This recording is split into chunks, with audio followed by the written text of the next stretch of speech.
C'était une crise de la finance purement privée. Purement privée. Les États n'y étaient pour rien.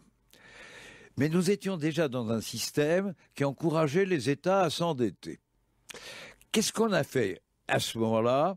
On a décidé au G20, proposition Sarkozy d'ailleurs, soutien immédiat Obama, écriture du texte, le Premier ministre anglais, Brown il s'appelait, et on a décidé de faire intervenir les contribuables, les États, pour empêcher les banques de s'écraser plus complètement. On a donc presque créé une nouvelle crise, celle de la dette souveraine, qui n'existait pas avant, parce qu'on a aggravé les situations. Il y avait moyen de faire autrement?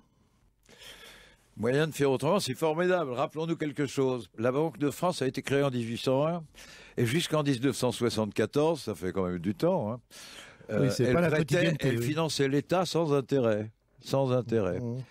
Si on était resté là, aujourd'hui, avec tous les emprunts qu'on a fait depuis, puisqu'on l'emprunte tous les ans, la dette publique française serait de 16 ou 17% du produit national brut.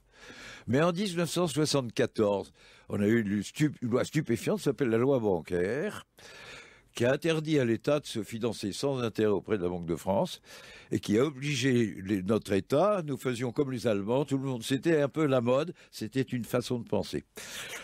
On a obligé les États à aller se financer sur le marché financier privé, à 4 ou 5%. Et du coup, notre dette, elle est maintenant à 90-91% du produit national brut. C'est un peu effrayant. La note s'est moins augmentée du surplus post-Lehman Brothers, ce que j'évoquais tout à l'heure.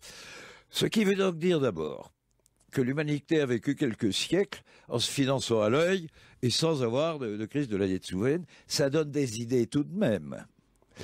Quand on sait que les banques centrales américaines a, depuis ça, pour éviter la récession, fait bien plus que tous les autres, en prêtant 1200 milliards de dollars en plus des 700 milliards du plan Obama officiel, à 0,01% d'intérêt aux banques en difficulté, les banques qui nous avaient mis dans la difficulté, mais qui étaient elles-mêmes, trouvaient leur argent pour s'en sortir à 600 fois plus cher, le loyer de l'argent, que la pauvre Grèce, et même à 300 fois plus cher que nous.